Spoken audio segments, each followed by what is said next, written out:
Game প্লেটা আর আগের মতো নেই। আগের মতো কেউ গ্রুপে এসে বিগ ফ্যানও বলে না। আগের মতো আমার বন্ধু বান্ধবগুলো এখন গেমও খেলে না। সবাই ব্যস্ত তার নিজের লাইফ নিয়ে।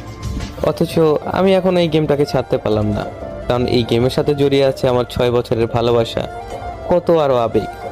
কতই না খেলেছি এই গেমটা। সেই একটা দিন ছিল 2000